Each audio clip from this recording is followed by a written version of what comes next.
आशा करता हूँ कि आप बहुत अच्छे होंगे।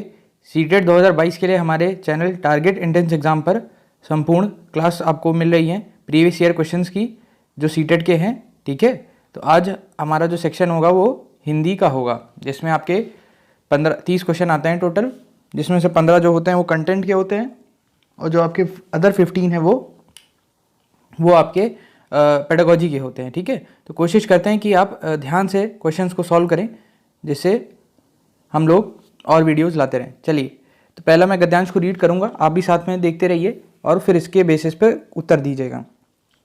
हमें स्वतंत्र हुए 15 वर्ष ही हुए थे कि पड़ोसी चीन ने हमारी पीठ में छोरा भोग दिया। उत्तर सीमा की सफ़ेद बर्फीली चोटियाँ शहीदों के खून से सनकर लाल हो गईं। हजारों माँओं की गोदें सूनी हुई, हजारों की मांग का सिंदूर पुज गया और लाखों अभागे बच्चे के पिता प्यार से वंचित हो गए। गणतंत्र दिवस निकट आ रहा था, देश का हौसला पस्त था, कोई उमंग नहीं रह गई थी पर्व मनाने की। तब यह सोचा गया कि जानी मानी फिल्मी हस्तियां आयोजन में शामिल हों तो भीड़ उमड़ेगी।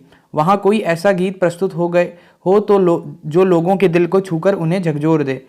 चुनौती फिल्म जगत तक पहुंची। एक नौजवान गीतकार प्रदीप ने चुनौती स्वीकारने का मन बनाया और गीत लिखना शुरू किया। लेकिन सुर और स्वर के बिना गीत का क्या। प्रदीप संगीत निर्देशक रामचंद्र के पास पहुंचे, उन्हें गीत पसंद आया और रक्षा मंत्रालय को सूचना दी गई। 26 जनवरी का शुभ दिन आया। लाखों की भीड़ बड़ी उत्सुकता से प्रतीक्षा कर रही थी। तब तक जो धुन बज रही थी वह हटी और थोड़ी देर शांति रही।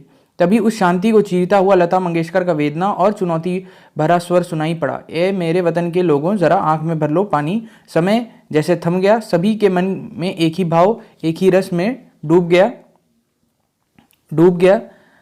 गीत समाप्त हुआ तो लगभग 2 लाख लोग सिसक रहे थे, आंसू थे और थमते ही नहीं थे। तो ये हमने गद्यांश जो पढ़ा है, अब इसी के बेसिस पे आपको कुछ प्रश्न आएंगे, आपको करने हैं। ठीक है, तो चलिए पहला प्रश्न देखते हैं। पहला प्रश्न क्या कहता है? पहला प्रश्न कह रहा है कि ए मेरे वतन के लोगों गीत के बारे में क्या सच नहीं है? क्या सच नहीं है? बताइए क्या सच नहीं है। पहला ए मन्ना डे ने सुर दिया, बी सी रामचंद्र ने संगीत दिया, सी लता मंगेशकर ने सर दिया, डी प्रदीप ने लिखा। तो उत्तर एकदम सरल है, सोच समझ के उत्तर दीजिए। उत्तर क्या है? या क्या पहला भाई ये भी बात सही है कि रामचंद्र ने दिया, लता मंगेशकर ने सर दिया, ये भी आपने अभी पढ़ा, ये सुनो। फिर क्या प्रदीप ने लिखा, ये भी सही है। क्या नहीं सही है? आपका मन्ना डे ने सुर दिया। ठीक है, मन्ना डे ने अभी सुर इसमें नहीं दिया, जो पैराग्राफ है गद्यांश उसमें ऐसा नहीं लिखा है। चलिए आगे बढ़ते हैं, इस प्रश्न का उत्तर दीजिए। प्रश्न क्या कह रहा है कि भारत में 26 जनवरी का पर्व मनाने की उमंग ना रहने का कारण था। अभी मैंने पढ़ा, क्या कारण था बताइए सोच समझ कर। उत्तर दीजिए जल्दी से। क्या उत्तर लगा रहे हैं आप लोग कमेंट बॉक्स में? ए सैनिकों के द्वारा मार्च पास्ट से इनकार, बी रक्षा मंत्रालय की अनिच्छा, सी चीन का दबाव, डी हजारों युवकों का शहीद होना। क्या कारण था बताइए। उत्तर एकदम सरल है। अभी आपने पढ़ा कि उस समय क्या हुआ था, लड़ाई हुई थी जिसमें हजारों युवकों का शहीद हो गया था चीन से। ठीक है, तो यह कारण था जिससे जो आपका पर्व था वो मनाने की उमंग नहीं थी। ठीक, चलिए अब तीसरे प्रश्न का उत्तर दीजिए। रक्षा मंत्रालय को क्या सूचना दी गई होगी? फिल्मी हस्तियां भाग लेंगी, बी गीत प्रस्तुत करने की चुनौती स्वीकार है, सी प्रदीप सी रामचंद्र भी दिल्ली आएंगे, डी 26 जनवरी करा पर्व मनाया जाए। बताइए रक्षा मंत्रालय को क्या सूचना दी गई? सोच समझ के उत्तर दीजिए। अभी मैंने गद्यांश में पढ़ा है, नहीं हो तो थोड़ा सा बैक कर लीजिएगा या आप 2x पे कर लीजिएगा वीडियो, तो आपको थोड़ा सा जल्दी पहुंच जाएंगे, आपका पैराग्राफ भी रीड हो जाएगा। बताइए उत्तर क्या है इसका? इसका उत्तर है ए फिल्मी हस्तियां भाग लेंगी, ये सूचना दी गई रक्षा मंत्रालय को। ठीक है, पीठ में छुरा भोंकना का अर्थ है, पीठ में छोरा भोंकने का अर्थ क्या है बताइए। पीठ में छोरा भूकने का अर्थ है ए आक्रमण करना, बी विश्वासघात करना, सी पराजित करना, डी युद्ध में घायल करना। बताएं कमेंट बॉक्स में उत्तर दीजिए। उत्तर एकदम सरल है। उत्तर क्या है? पराजित करना। पीठ में छुरा भोंकना का अर्थ है पराजित करना। आगे देखते हैं। जानी मानी फिल्मी हस्तियों को बुलाने का निर्णय क्यों लिया गया? भीड़ जुटाने के लिए, लता मंगेशकर का गीत सुनने के लिए, शहीदों को श्रद्धांजलि देने के लिए, डी गणतंत्र दिवस मनाने के लिए। तो जानी मानी हस्तियां जो फिल्म में आई थी उस कार्यक्रम में 26 जनवरी के, उससे क्या होता? तो उससे एकदम सरल है कि ए उत्तर भीड़ जुटाने के लिए आई थी। ठीक है, तो ये ध्यान रखिएगा। आगे बढ़ते हैं। ये सब गद्यांश पर ही है प्रश्न जो अभी हम पढ़ रहे थे। अगर आपने अभी जुड़े हैं तो कोशिश करिए बैक करके देख लीजिएगा, 2x पे करके थोड़ा समझ में आ जाएगा आपको। नहीं तो अभी हम पेडागोजी के क्वेश्चन करने ही जा रहे हैं। 96 प्रश्न क्या कहता है? मांग का सिंदूर पुज जाना मुहावरे का अर्थ है विधवा हो जाना, वियोगिनी हो जाना, अभागिन होना, अनाथ हो जाना। तो इसका उत्तर क्या है बताइए? इसका उत्तर सर पहला है विधवा हो जाना। ठीक है, चलिए आगे बढ़ते हैं। देश का हौसला पस्त था क्योंकि तैयारियां नहीं की गई थी, कोई उमंग शेष नहीं थी, फिल्मी हस्तियां साथ नहीं दे रही थी, चीन से मात खाई थी। तो यहाँ जो आखिरी ऑप्शन है वो क्या है? चीन से मात खाई थी। ठीक है, तो हौसला इसीलिए पस्त था क्योंकि अंतिम जो ये कट गया है पीडीएफ बनाते वक्त, क्या होगा कि इसमें क्या है उत्तर कि देश का हौसला पस्त था क्योंकि चीन से मात खाई थी। चलिए आगे बढ़ते हैं। इस प्रश्न का उत्तर दीजिए। उमड़ना क्रिया का कौन सा प्रयोग ठीक नहीं है? नदी उमड़ आई, दूध उमड़ने लगा, आंसू उमड़ चले, भीड़ उमड़ पड़ी। तो उमड़ का जो अर्थ होता है वो होता है कि एक साथ आ जाना। ठीक है, उमड़ने में अर्थ होता है क्या कि इसके स्थान पर मतलब एक साथ आ जाना है। तो इसमें क्या उपयोग नहीं किया जा सकता? भीड़ उमड़ना बोला जाता है। ठीक है, आंसू उमड़ा चले चले ये भी बोला जाता है, नदी उमड़ चली ये भी बोला जाता है। कौन सा ठीक प्रयोग नहीं है? तो इसका डी ठीक प्रयोग नहीं है, दूध उमड़ने लगा, ये गलत प्रयोग किया गया है। ठीक, चलिए अब आ जाते हैं पेडागोजी के कुछ क्वेश्चंस पर। जल्दी से मुझे उत्तर दीजिए आप लोग कमेंट बॉक्स में। समय वहाँ लिमिटेड रहता है इसलिए आपको ज़्यादा से ज़्यादा क्वेश्चन करने कम समय के अंदर। ठीक है, पहला प्रश्न क्या कहता है? भाषा शिक्षण के संदर्भ में बाल साहित्य का उद्देश्य है। भाषा शिक्षण के संदर्भ में बाल साहित्य का उद्देश्य है बच्चों को जीवन कौशल सिखाना, ए। बी, बच्चों को भाषा के नियमों की जानकारी देना, बी। सी, बच्चों को उत्साही पाठक बनाने के लिए प्रोत्साहित करना, सी। डी, बच्चों को साहित्यिक विधाओं से परिचित करवाना। उत्तर दीजिए, इसका उत्तर क्या होगा? इसका उत्तर होगा सी, आपका बच्चों को उत्साही पाठक बनाने के लिए प्रोत्साहित करना। ठीक है, जहां भी प्रोत्साहित शब्द आए तो जरूर इस पर टिक लगाने की कोशिश करिए क्योंकि वो ज़्यादा समय आंसर होता है। ठीक है, चलिए अब आगे बढ़ते हैं। ये प्रश्न का उत्तर दीजिए। संदर्भ में व्याकरण का शैक्षिक निहितार्थ है। संदर्भ में व्याकरण का शैक्षिक निहितार्थ है। ए, व्याकरण का संदर्भ पाठ्य पुस्तक में ही होता है। बी, व्याकरण पाठ के संदर्भ में सिखाया जाता है। सी, पाठ के संदर्भ में व्याकरण जानना जरूरी नहीं है। डी, व्याकरण और संदर्भ दोनों अलग हैं। कमेंट बॉक्स में उत्तर दीजिए। साथ ही साथ प्रश्न जो भी हैं कंफ्यूजिंग होते हैं, ये बात मानने वाली है, आपको भी माननी पड़ेगी, बट कुछ ट्रिक्स हैं जो मैं आपको बता रहा हूँ वीडियो कराते वक्त, क्वेश्चन कराते वक्त, जिसको आपको लगाना है जिससे प्रश्न का चांसेस आपकी बढ़ जाएं। क्योंकि ये प्रश्न क्या है ना कि आपकी नज़र तो सही लग रहे हैं लेकिन शायद दूसरे की नज़र से या जो नज़र किसकी है सीटेड की है उसके अनुसार वो प्रश्न उत्तर गलत हो। तो हमें उनके अनुसार बदलना है ना कि हमें अपने अनुसार उत्तर देना है। ठीक है, सबसे सही उत्तर बोला जाता है, सबसे सही उत्तर नहीं होता है कोई भी। ठीक है, तो उसका उत्तर क्या होगा? आपका बी उत्तर होगा, व्याकरण पाठ के संदर्भ में सिखाया जाता है। ठीक है, संदर्भ में क्या व्याकरण का क्या शैक्षिक निहितार्थ होता है कि व्याकरण पाठ के संदर्भ में सिखाया जाता है। सरल था ये वाला प्रश्न। चलिए बताइए, बच्चों को कहानी सुनाने का की उपयोगिता सिद्ध होती है। ए, कहानी कहने के तरीके द्वारा। बी, कहानी में गुथे हुए नैतिक मूल्यों के आधार पर। सी, कहानी से मिलने वाले ज्ञान विज्ञान की जानकारी द्वारा। डी, कहानी से मिलने वाली सीख द्वारा। तो इसका उत्तर थोड़ा कंट्रोवर्शियल रहा है लेकिन इसका उत्तर आपका सरल है, मतलब सुनने में आसान है। क्या है? कहानी से मिलने वाली सीख द्वारा। ठीक, चलिए आगे बढ़ते हैं। जल्दी जल्दी उत्तर दीजिए प्रश्न का। प्रश्न बहुत सरल है भाषा के देखने के अनुसार। अवलोकन को आकलन का भाग तभी कहा जा सकता है जब अवलोकन ए, प्रतिदिन प्रत्येक बच्चे का किया जा रहा हो। बी, लड़के लड़कियां का अलग अलग किया जा रहा हो। डी, सी, अनिवार्य औपचारिक रूप से किया जा रहा हो। डी, नियमित रूप से किया जा रहा हो। बताइए इसका उत्तर सोच समझ के। तो इसका उत्तर क्या होगा? इसका उत्तर होगा आपका ए, प्रतिदिन प्रत्येक बच्चे का किया जा रहा हो। क्या अर्थ है? मतलब अवलोकन को आकलन का भाग तभी कहा जाएगा जब अवलोकन प्रतिदिन प्रत्येक बच्चे का किया जा रहा हो। आगे बढ़ते हैं। इसका उत्तर दीजिए। सुरभि किसी भी ऐसे शब्द विशेष को बोलने में कठिनाई अनुभव करती है जिसमें 2 से अधिक बार ता की आवृत्ति हुई है हो। आप उससे उसे बताइए, आप उससे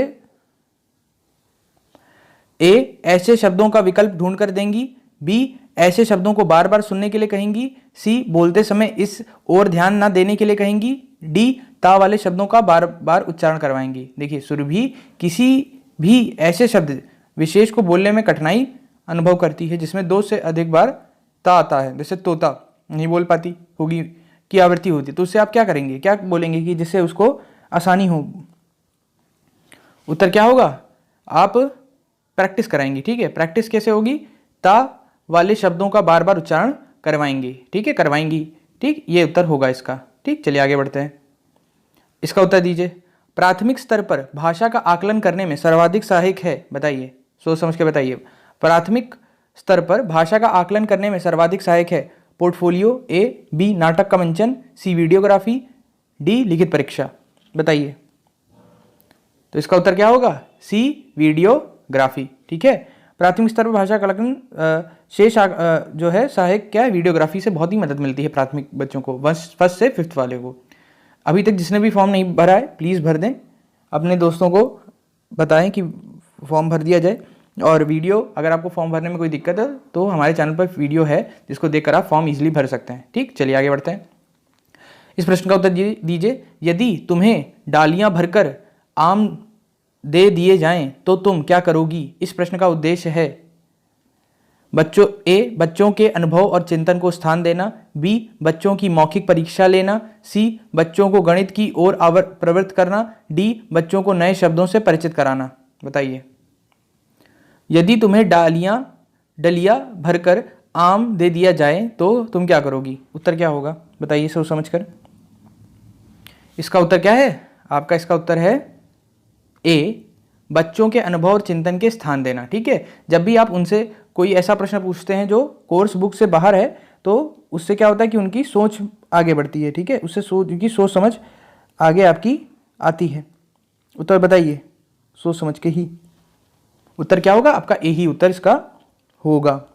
ठीक, चलिए, ये थोड़ा बड़ा प्रश्न है, इसको ऐसे करते हैं। ठीक है, चलिए इसे देख के बताइए।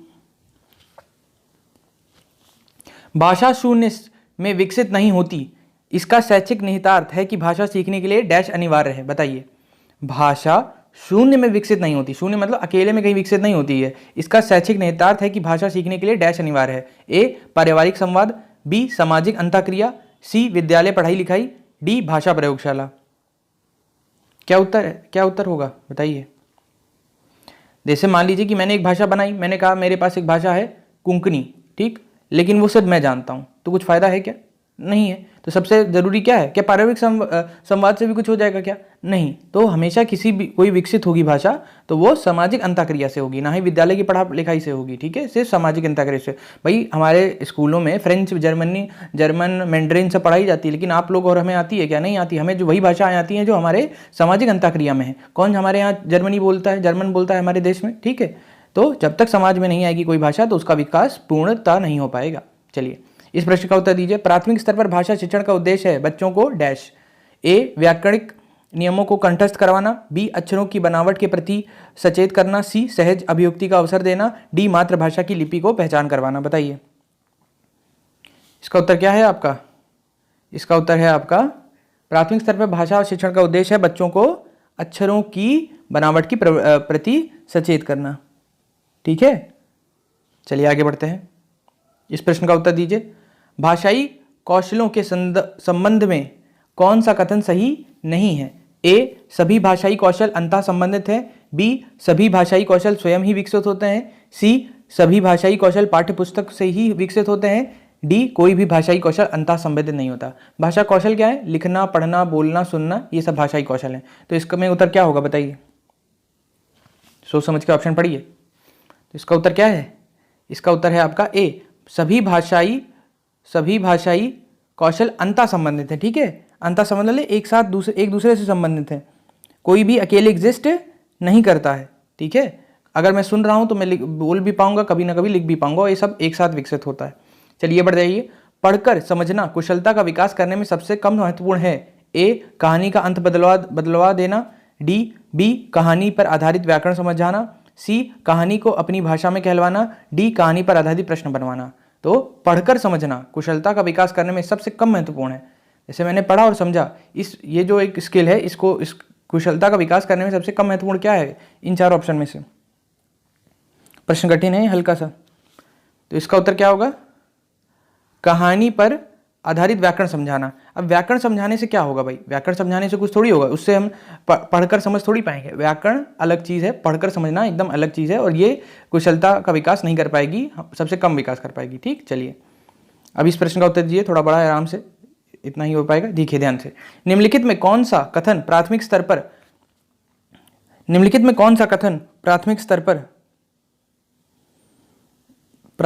पर भाषा सीखने के एक महत्वपूर्ण उद्देश्य की ओर संकेत करता है? बताइए, निम्नलिखित में कौन सा कथन प्राथमिक स्तर पर भाषा सीखने का एक महत्वपूर्ण उद्देश्य की ओर संकेत करता है? ए, गणित के पाठ्यक्रम के अनुरूप हिंदी में संख्याएं जानना, बी, संज्ञा सर्वनाम विशेषण और वचन की शुद्ध पहचान करना, सी, भाषण विवाद और कविता पाठ से भाग लेना, डी, भाषा को अपने परिवेश एवं अनुभव को समझने का माध्यम मानना। निम्नलिखित में कौन सा कथन प्राथमिक स्तर पर भाषा सीखने के एक महत्वपूर्ण उद्देश्य की ओर संकेत करता है? तो भाषा सीखने के लिए सबसे इंपॉर्टेंट क्या है इन चारों ऑप्शन में से? आपका ए, ठीक है, गणित के पाठ्यक्रम के अनुरूप हिंदी में संख्याएं जानना ना। इससे क्या होगा कि निम्नलिखित में कौन सा कथन प्राथमिक स्तर पर भाषा सीखने के एक महत्वपूर्ण उद्देश्य की ओर संकेत करता है? इससे हम क्या होगा, भाषा सीखने के सीखने में शब्दकोश का बहुत महत्व है। अक्षर वर्णों का क्रम जानने में शब्दकोश का सबसे कम महत्वपूर्ण उपयोग क्या होता है? किसी शब्द का अर्थ, इसका समानार्थी एवं सबसे कम नहीं, सॉरी ये तो उल्टा बता दिया, सॉरी इसका आंसर डी होगा। ठीक है, इसका आंसर डी है आपका। ठीक है, डी क्यों होगा? भाषा को अपने परिवेश एवं अनुभव को समझना का। ठीक है, तो उससे क्या होता है, देखिए, भाषा को अपने परिवेश एवं अनुभव को समझाने का माध्यम मानना, यह कथन प्राथमिक स्तर पर भाषा सीखने के लिए एक महत्वपूर्ण उद्देश्य की ओर संकेत है। देखिए, भाषा जब आप जान लेते हैं तो अपने परिवेश को भी आप वैसे ही डालते हैं। आपको मालूम चलता है कि अच्छा ये चीज़ हुई है, तो मैं इस भाषा के इस शब्द से इस अनुभव को अपने दोस्तों को या किसी को बता सकता हूँ। ठीक है, तो सबसे ज़्यादा जरूरी ये है, ए नहीं है। ठीक है, चलिए इसको प्रश्न का उत्तर दीजिए। भाषा सीखने में शब्दकोश का बहुत महत्व है, निम्नलिखित में शब्दकोश का सबसे कम महत्वपूर्ण उपयोग कौन सा होगा? बताइए। भाषा सीखने में शब्दकोश का बहुत महत्व है, मतलब आपको शब्दकोश मालूम हो जाएगा, कुछ अच्छे शब्द मालूम हो जाएंगे किसी भी भाषा में, तो आप भाषा को सीखने में अग्रसर हो रहे हैं। लेकिन इसमें इन चारों ऑप्शन में सबसे कम कौन सा महत्वपूर्ण है, ये बहुत इंपॉर्टेंट है। ठीक है, बताइए। पहला क्या है? ए, अक्षरों वर्णों का क्रम जानना, बी, किसी शब्द का अर्थ जानना, सी, किसी शब्द का समानार्थी शब्द जानना, डी, किसी शब्द की सही वर्तनी जानना। उत्तर क्या होगा? इसका उत्तर होगा आपका ए, अक्षरों वर्णों का क्रम जानना। ठीक है, अगर हम क्रम और वर्ण का क्रम जान जाएंगे तो हमें इससे कोई फायदा नहीं होगा, ये तो हम पहले से जानते हैं ना। शब्दकोश देखकर तो हम सीखेंगे नहीं कि भाई पहले कहा आता है, या कोई भी आप भाषा इंग्लिश में देख ले तो ABCD आता है, हम डिक्शनरी से थोड़ी देखेंगे। तो इसका सबसे कम महत्वपूर्ण यही, बाकी सारे महत्वपूर्ण है। जैसे आपका किसी शब्द का अर्थ जानना, ये हम काम करते हैं, किसी शब्द का समार्थी जानना, ये भी हम काम करते हैं, किसी शब्द की सही वर्तनी जानना, ये भी हम काम करते हैं डिक्शनरी की मदद से। चलिए उत्तर दीजिए इस प्रश्न का। जब बच्चे भाषा से भिन्न कोई विषय पढ़ते हैं तो वे ए, साथ साथ भाषा भी सीखते हैं, बी, साथ साथ परीक्षा की तैयारी भी करते हैं, सी, केवल अवधारणा ही बना पाते हैं, डी, केवल विषय ही पढ़ते हैं। बताइए। तो देखिए, ज़्यादातर जब केवल शब्द आ जाए तो केवल शब्द थोड़ा खतरनाक है, केवल वाले प्रश्न उत्तर उसको काट देना चाहिए। ठीक है, अब बताइए, साथ साथ भाषा सीखते हैं, साथ साथ परीक्षा की तैयारी करते हैं। तो अगर कोई हिंदी मीडियम से है, इंग्लिश मीडियम से, तो अगर वो कोई दूसरा भाषा पढ़ेगा, मतलब SST पढ़ेगा, या मान लीजिए EVS पढ़ेगा, कुछ पढ़ेगा, तो उसको वो भी भाषा आती रहेगी ना, तो साथ साथ भाषा भी सीखते हैं। चलिए आगे बढ़ते हैं इस प्रश्न। अब ये क्या है, आपके पास एक गद्यांश है। गद्यांश में क्या है कि फिर एक और वही इस तरह का आएगा, एक पैराग्राफ आएगा, उसमें आपको उत्तर देना है। ठीक है, ध्यान से पढ़ रहा हूँ। अभी तक अगर आपने वीडियो नहीं लाइक की है तो वीडियो को लाइक कर दीजिएगा, जिससे हम लोग मोटिवेट रहें और हम लोग कंटेंट लाते रहें अच्छा। ठीक है, चलिए आगे बढ़ते हैं।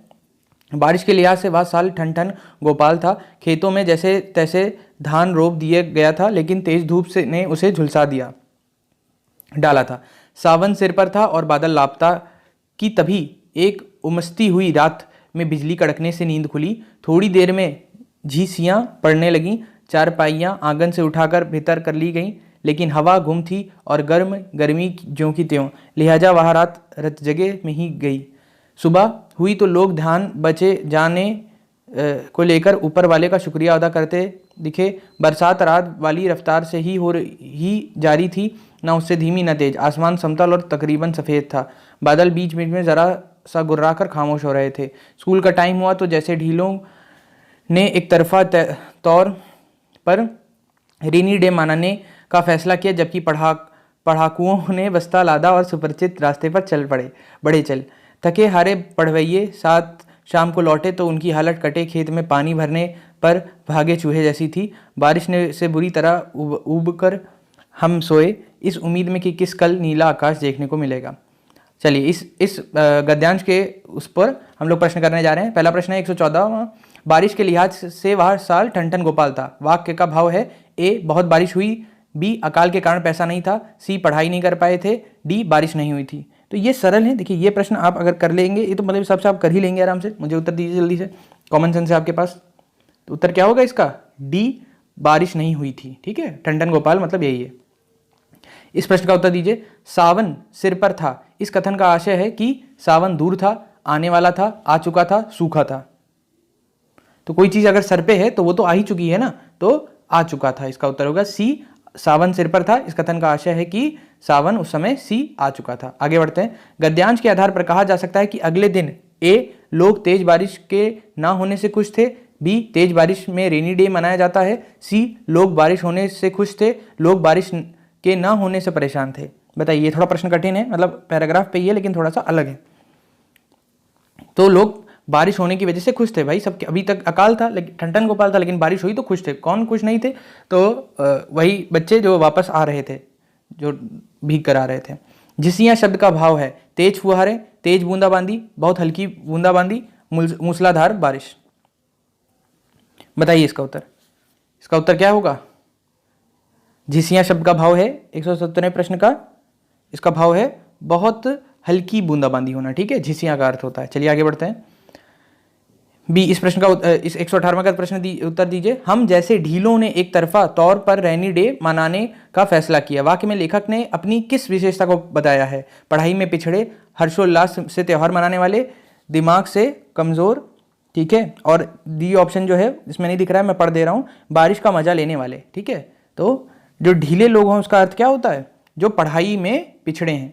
ठीक है, पढ़ाई में पिछड़े लोग अपने को ढीले बोल रहे हैं, मतलब जो लेखक हैं वो बोल रहे हैं अपने आप को। ठीक, चलिए आगे बढ़ते हैं। किन लोगों ने रेनी डे नहीं मनाया? तो किसने नहीं मनाया? आपको मालूम है कुछ बच्चे होते हैं, मतलब आप भी हो सकते हैं, इसमें कोई वो नहीं है, जो थोड़े पढ़ाकू होते हैं ना। तो जो पढ़ाकू थे, जो डरपोक थे, जो भीगना नहीं चाहते थे, जो बारिश से बचते थे, किन लोगों ने रेनी डे नहीं मनाया? तो जो क्या थे? जो आपके बहुत ज़्यादा पढ़ाकू थे। ठीक है, ए उत्तर होगा इसका, जो बहुत पढ़ाकू थे। ठीक है, आप सब पढ़ाकू ही हैं तभी तो वीडियो देख रहे हैं, लेकिन आप पढ़ाकू के साथ साथ दिमाग से भी मतलब क्या है, अच्छे, मतलब भाव अच्छे हैं, जिससे आप लोग अच्छे मार्क्स करेंगे। इसमें देखिए हिंदी में 30 में से 30 भी आपके आने चाहिए, ये हमारा टारगेट रहेगा। ठीक है, पूरी कोशिश करेंगे। चलिए आखिरी प्रश्न है, इसका उत्तर जो है आप कमेंट बॉक्स में दीजिएगा। ठीक है, जिससे हमें मालूम चलेगी आखिरी तक वीडियो कौन देखता है। 120वें प्रश्न का उत्तर क्या है? सावन सिर पर था और बादल लापता है। लापता क्या वाक्य है? सरल है, मिश्र है, संयुक्त है, संकेतवाचक है?